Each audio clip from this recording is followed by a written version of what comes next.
오늘은 7번째 재앙인 우박재앙에 대한 이야기입니다. 우선 하나님께서 애굽과 바로에게 연속적인 재앙을 퍼부시는 이유와 목적에 대해서 다시 확인하고 가죠.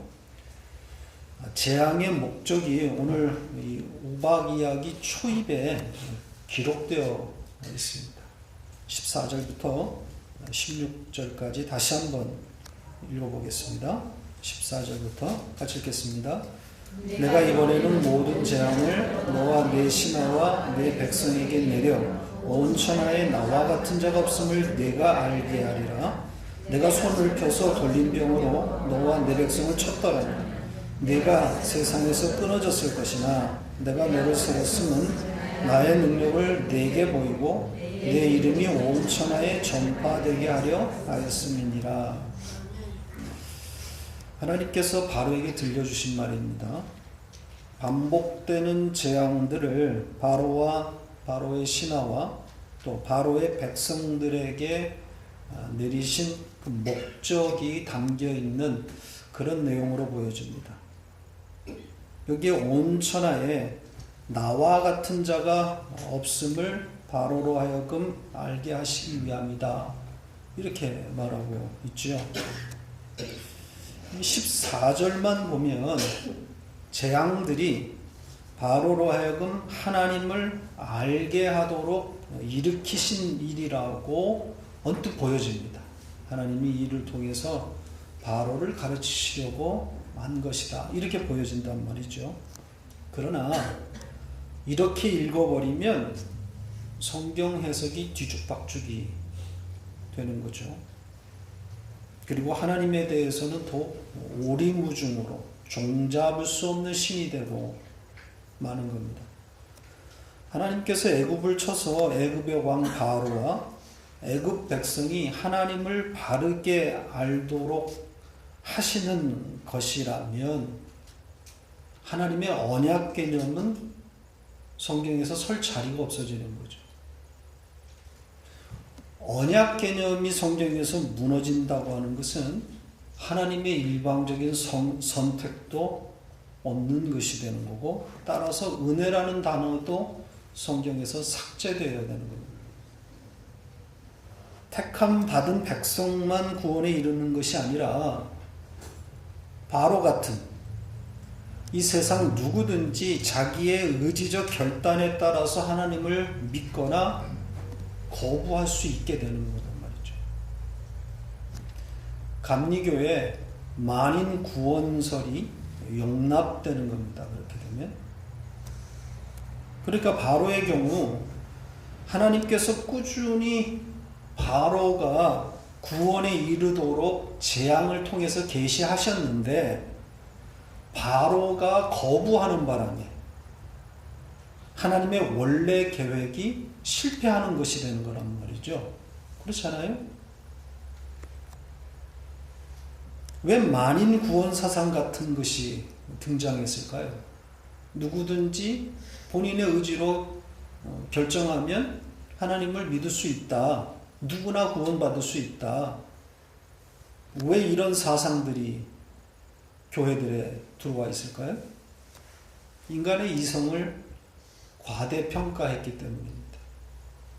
이성으로 이해되지 않는 것은 진리가 아니라고 생각하는 거죠. 그래서 이성으로 이해될 수 있는 것들만 모으다 보니까 만인구원설 같은 이단 사상이 등장하는 거예요. 하나님의 일방적인 언약에 따라서 예정과 선택이 있고 또 그것에 의해서 구원이 은혜로 주어진다는 것을 이런 인본주의자들은 납득이 안 되는 겁니다. 하나님은 신은 보편타당한 논리와 이해 가운데 있어야 한다고 생각하고 있는 거죠. 인간이 이해할 수 없는 신은 더 이상 신이 아니라고 생각하고 있는 거예요. 신은 신을 찾는 그 누구에게나 포착되어야 한다고 생각하고 있는 겁니다. 이런 주장을 펴는 인본주의자들은 당연히 오늘 본문에서 이 바로에게 집중할 수밖에 없어요.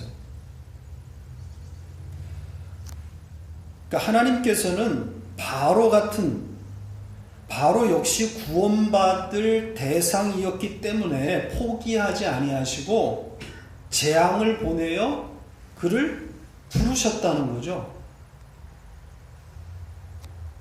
자, 이런 사상이 세상 사람들에게는 기독교에 대한 좋은 인상을 심어줄 수 있습니다. 배타적이지 않으니까 세상 그리고 다른 종교들과 대화가 가능한 거죠. 합리적이고 이성적이니까, 논리적이니까. 그리고 세상을 설득하기에 훨씬 용이한 겁니다.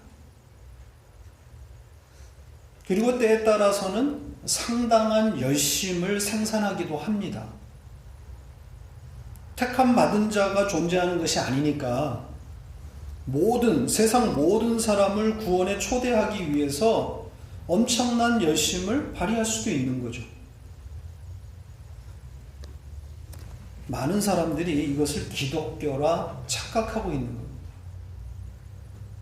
그리고 열심 부리는 것을 가지고 신앙의 척도로 오해하고 있는 거죠. 잘못 나가도 한참 잘못 나간 겁니다. 하나님은 바로에게 전혀 관심이 없으세요. 한 개도 없어요. 16절을 보세요.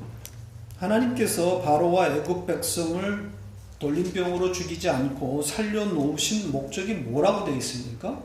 14절만 볼 것이 아니라 이어지는 15, 16절을 계속 읽어보면 바로를 세운 목적을 뭐라 그래요?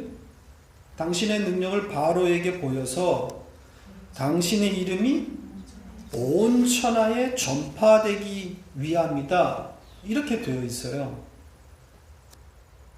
그러니까 바로를 살려놓으신 이유는 그를 들어서 당신의 이름을 드러내기 위함이라는 거죠. 누구에게 드러내기 위함이랍니까? 여기 뭐라고 되어 있어요? 온 천하라고 되어 있죠. 자, 온 천하라고 번역을 했는데 하에레츠예요. 하에레츠, 그 땅입니다. 정확한 원문의 단어는 그 땅이에요. 그 땅. 그 땅에게 하나님의 이름을 드러내기 위함이다. 그러니까 하나님께서 창조하신 그 땅, 당신의 이름을 알려주려는 그 땅이 누구겠어요? 네, 이스라엘 백성이란 말이죠. 하나님의 백성을 상징하고 있는 겁니다. 그러니까 하나님께서 바로를 죽이지 아니하고 계속 세워두시는 이유는 바로 그 땅 때문인 거예요. 그 하나님의 백성들에게 당신의 이름을 알려주시기 위함이란 말이죠. 그 땅이 하나님의 이름을 알아야 되기 때문입니다. 하나님의 관심은 오로지 이스라엘이에요. 당신의 택한 백성에게만 관심이 있는 거죠. 적절한 비유가 될지 모르겠습니다. 오래간만에 하키 이야기를 좀 하죠. 캐나다는 뭐니 해도 하키입니다. 하키의 나라입니다. 그런 나라에 살고 있어서 저는 참 좋습니다. 올해는 캐나다의 하키 팀들이 분발해서 캐나다 사람들이 아주 신나하고 있죠? 잘 모르세요? 목사가 하키를 좋아하면 좀 여러분들 좀 연구 좀 하세요. 네? 좀 TV를 좀 보시라고. 밴쿠버에는 어떤 팀이 있습니까? 우리 팀. 네, 캐낙스가 있어요. 일찌감치 예선 탈락해서 끝났습니다. 그것도 모르고 계시는 분들 있죠? 왜 밴쿠버가 이렇게 조용한지. 네, 알아요. 네, 우리 캐낙스는 대대적인 그런 리빌딩이 일어나지 않는 한 당분간 플레이오프 진출 어려울 것 같습니다. 상대적으로 에드먼튼은 지금 잘 나가고 있죠. 에드먼튼 오일러는 벌써 리빌딩을 거의 완성해서 이번에 플레이오프 나갔을 뿐 아니라 준결승까지 올라갔단 말이죠.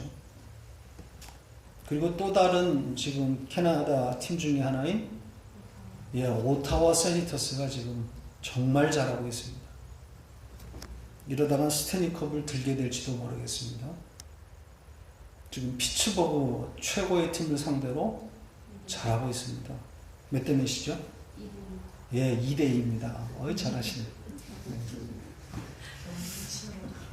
아무튼 캐나다 하면 하키입니다. 캐나다 부모라면, 캐나다에 살고 있는 부모라면 한 번쯤은 자녀에게 하키를 좀 시켜보고 싶은 그런 마음들이 있었을 거예요. 그래서 이 하키를 하는 자녀를 둔 부모들에게 붙여진 이름, 별명이 있죠? 하키맘. 하키맘. 요즘 하키데디라는 말도 나오는데 하키맘이 맞습니다. 아이스링크에 자녀를 데려가고 또 데려오는 그 엄마들을 부르는 말입니다. 신조어죠. 그러니까 아이가 스스로 운전해서 링크장을 다닐 때까지는 부모가 라이드를 해주어야 하잖아요. 장비가 많기 때문에. 자, 그렇게 아이를 따라다니다가 아이스하키 광팬이 되게 되는 겁니다. 엄마들이 하키에 대해서 잘 모를 것 같죠. 처음에는 애 집어넣고 자기네들은 바깥에 나가서 차 마시고 하키장 들어오지도 않지만 시간이 흘러가면 아이스하키 팬이 되게 됩니다. 제가 무슨 이야기를 하려고 하는 거냐 하면 그렇게 아이와 함께 하키장을 수년간 따라다닌 부모들이 한결같이 자기 아이의 그 하키 실력에 대한 왜곡이 일어난다는 거예요. 처음 하키를 시킬 때는 잘 몰라요. 그리고 1, 2년 하고 중단하는 경우는 잘 몰라요. 그런데 아이에게 재능이 발견되고 아이가 점차 레벨이 높은 팀으로 올라가면서 일어나는 현상이에요. 캐나다의 경우 보통 한 도시에 2살 혹은 3살 터울로 팀들이 있는데 그 같은 터울의 팀 레벨이 보통 5레벨이 있습니다. 그러니까 자기 도시에서 가장 높은 단계에 오르려고 해도 일단 또래의 수백 명과 경쟁을 해야 되는 거죠. 그렇게 해서 최고의 레벨이 높은 팀에 선발된 이제 23명 정도가 한 도시에 그 나이 터울로 다 있는데 캐나다에는 그런 팀들이 그러니까 수백 개가 존재하는 거죠. 각 팀에, 각 도시마다 최고의 팀들이 한 팀씩 있는 거니까 나이대마다 캐나다의 도시마다 나이별로 가장 높은 레벨의 팀들이 하나씩 있습니다. 거의 딱 하나만 있어요. 자, 이런 팀에서 뛰는 선수의 부모는 자기 아이의 하키 실력이 최고라고 생각합니다. 그런 왜곡이 일어나요. 그래서 주 선발팀을 뽑는다든지 혹은 국가대표 선수를 뽑을 때 당연히 내 아이가 뽑힐 거라고 생각을 해요. 그래서 선발에서 떨어지면 어떤 말을 할 것 같아요? 이게 정치적이다. 이런 이야기를 해요. 어떤 부모도 우리 아이가 실력이 부족해서 떨어졌다. 이런 얘기 안 합니다. 이거는 정치적이다. 폴리티컬이다. 이런 식으로 이야기를 해요. 줄이 없어서 떨어진 거다. 이 말이에요. 한마디로. 왜 그런 말을 할 것 같아요? 그렇죠. 수년 동안, 아니 10수년간 자기 아이만 봐왔기 때문에 그렇습니다. 우리 아이가 5학년 때 하키를 시작했습니다. 그리고 저는 거의 매일 그 아이를 따라서 10학년이 될 때까지 하키장을 다니면서 그 아이를 봐왔어요. 그런데 경기를 보는 게 아니에요. 그렇죠. 경기를 즐기는 것이 아니라 내 아이를 보는 겁니다. 오로지 내 눈과 정신은 우리 아이에게만 있는 거예요. 나의 관심은 우리 아이밖에 없어요. 근데 나만 그런 것이 아니라 모든 하키맘들이 다 그래요. 그래서 다른 아이가 더 잘한다고 하는 것을 납득하지 못하는 거예요. 왜? 내 아이만 봤기 때문에 그런 거거든요. 내 아이만 보여요. 그러니까 내 아이의 잘한 것만 또 생각이 나요. 수많은 실수들을 하는데, 그리고 다른 선수의 잘하는 것보다는 실수한 것만 또 보여요. 이거 병입니다. 그렇죠? 잘 못 고쳐요. 바로 하나님께서 이 병에 걸리신 거예요. 자기 자녀밖에 모르세요. 자기 자녀에게 당신을 알리시기 위해서는 어떤 짓도 불사하신단 말이죠. 가나안에 들어간 이스라엘 백성들을 가르치기 위해서 가나안 족속을 어떻게 하셨습니까? 근데 이 가나안의 문화와 종교 관습이 침투되는 것을 막기 위해서 다 죽여버립니다. 그들의 성결과 거룩을 위해서 가나안 족속을 처참하게 죽인단 말이죠. 여자는 물론이고 심지어 젖 먹는 아이까지 죽이라고 그럽니다.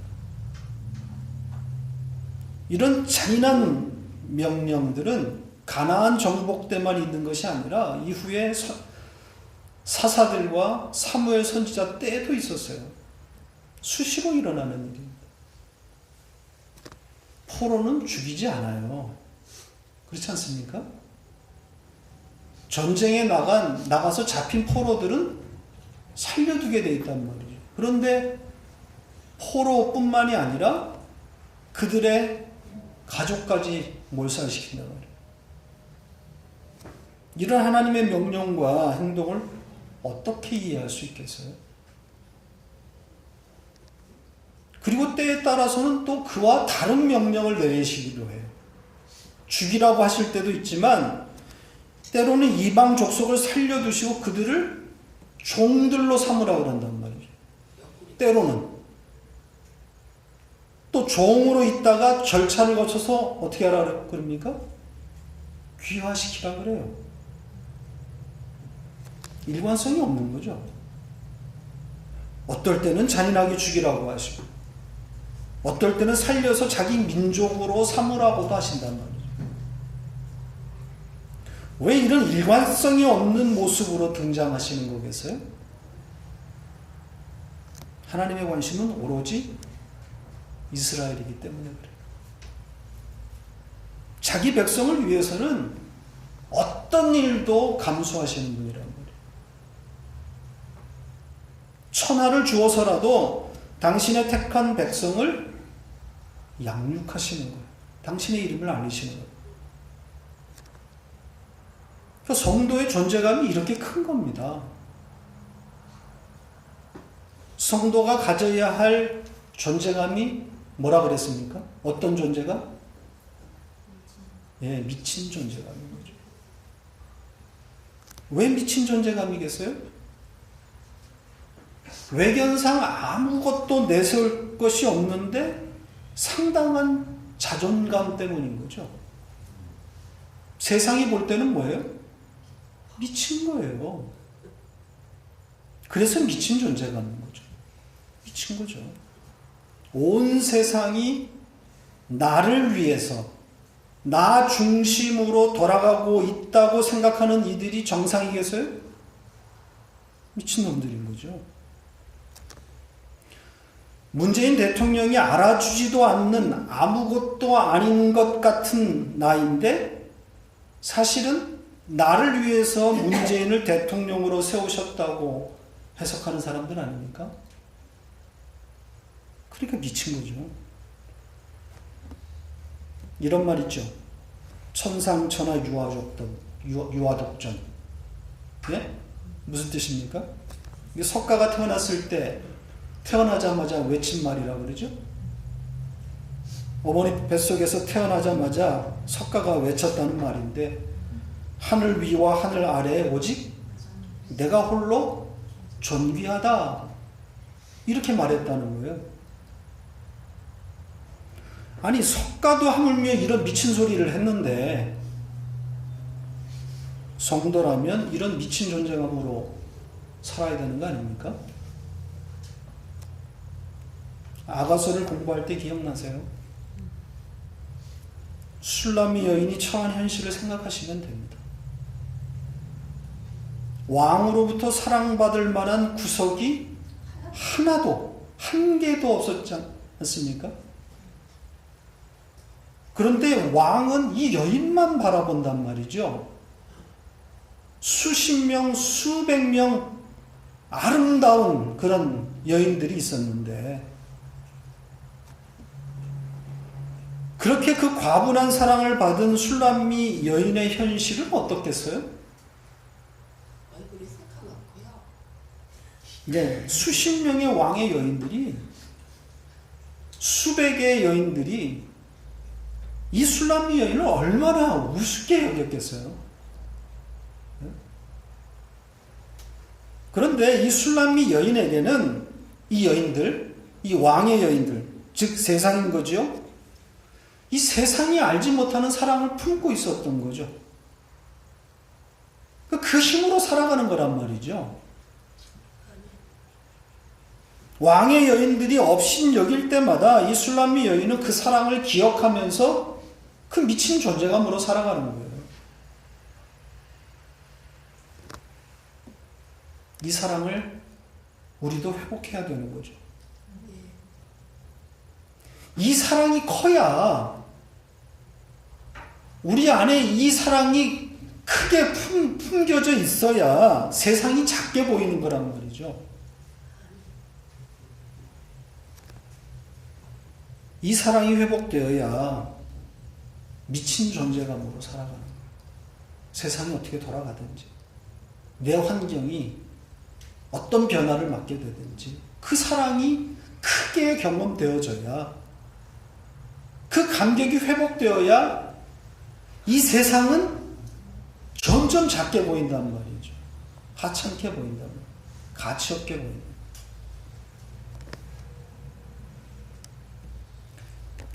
자, 우박에 대한 이제 이야기로 넘어가겠습니다. 하나님께서 모세에게 이르신 대로 모세가 하늘을 향해서 손을 들자 애굽 전역에 우박이 떨어집니다.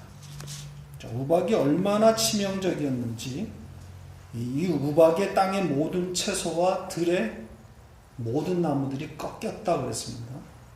이거 맞으면 바로 죽는 겁니다. 그런데 사실은 우박만 내린 것이 아니었죠. 네, 우박과 함께 어떤 일이 있었다고 되어 있습니까? 우레소리와 불입니다. 불과 우레소리가 함께 나타나고 있죠. 자, 이 그림과 똑같은 것을 우리가 어디에서 봤죠? 네, 요한계시록에서 봤습니다. 가서 좀 보죠. 요한계시록 16장 17절로 21절 같이 읽겠습니다.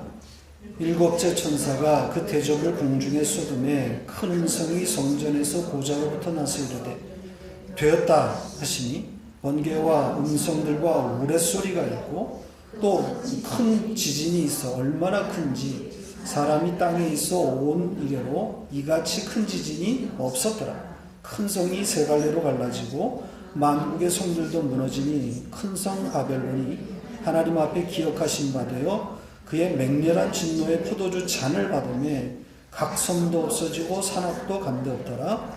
또 무게가 한 달란트나 되는 큰 우박이 하늘로부터 사람들에게 내리매 사람들이 그 우박의 재앙 때문에 하나님을 비방하니 그 재앙이 심히 크니라.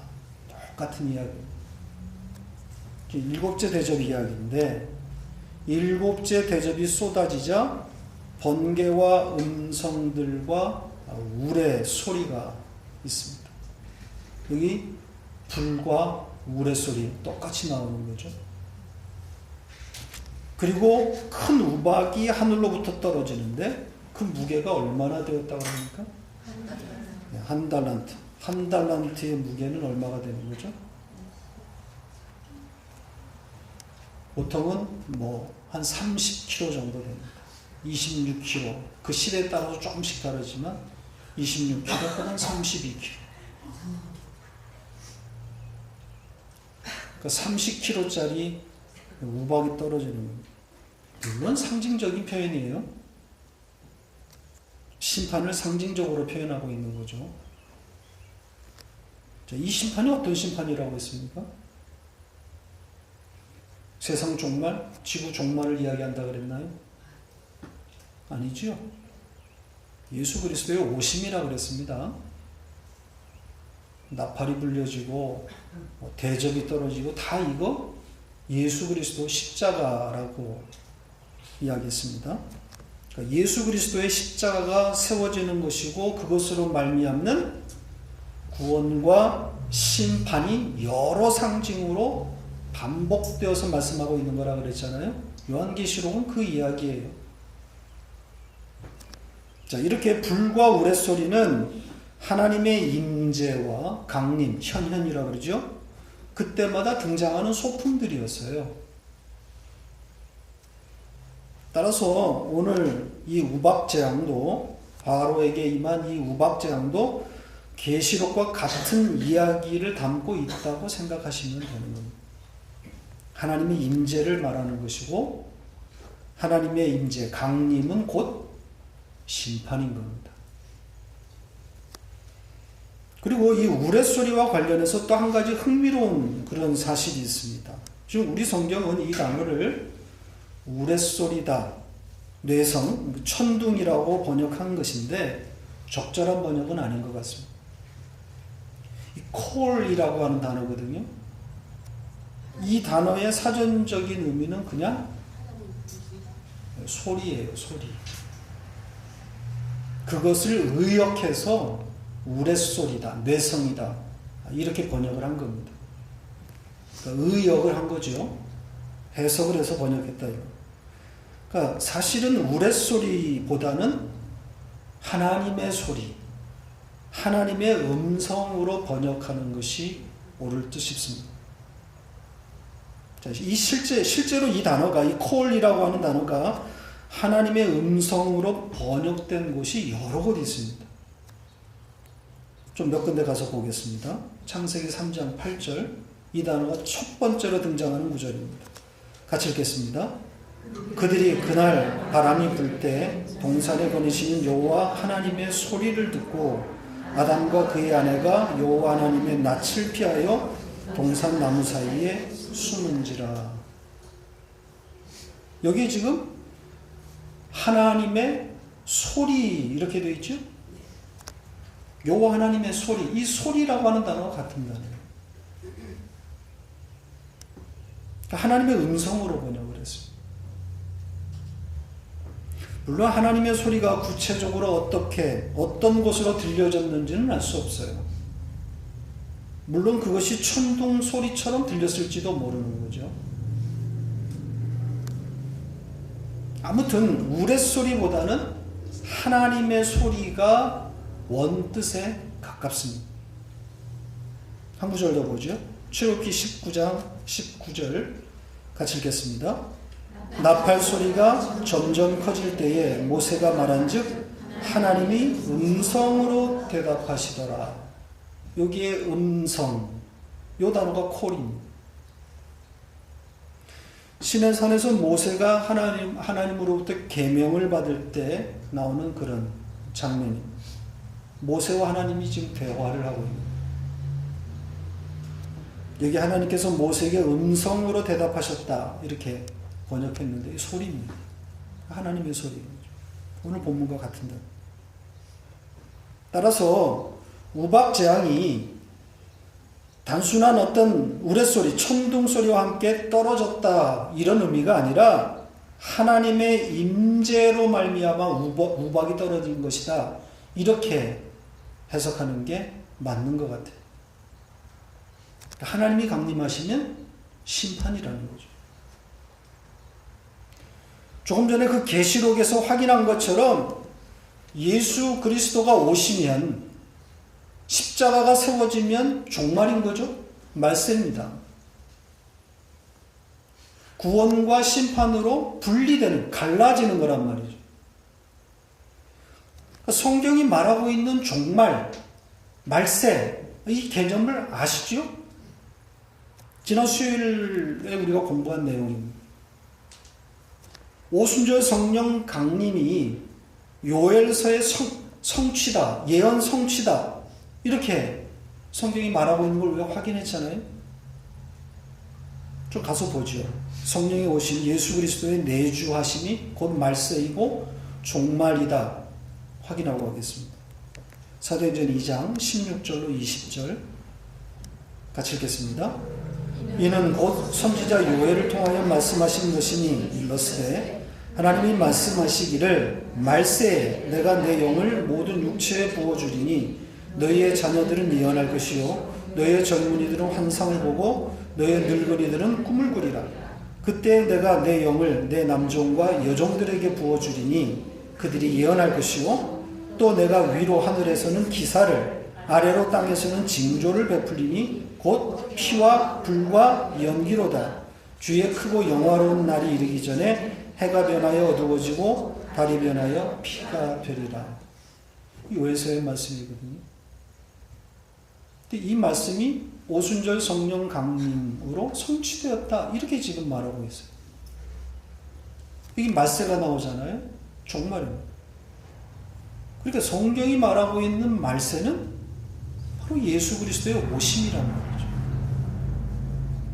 십자가가 세워지면 곧 심판이고 구원이 되는 겁니다. 오늘 우박 재앙 이야기가 같은 것을 말하고 있는 거예요. 하나님의 강림이 있었고 강림과 함께 우박이 쏟아지는 거란 말이죠. 그랬더니 세상인 애굽은 어떻게 되는 거예요? 망하는 거죠. 심판 아닙니까? 그런데 이스라엘 백성이 거주하는 고센 땅은 어떻게 되는 겁니까? 그렇죠. 26절에 뭐라고 되어 있습니까? 다시 한번 읽어볼까요? 같이 읽겠습니다. 이스라엘 자손들이 있는 그곳 고센 땅에는 우박이 없었더라.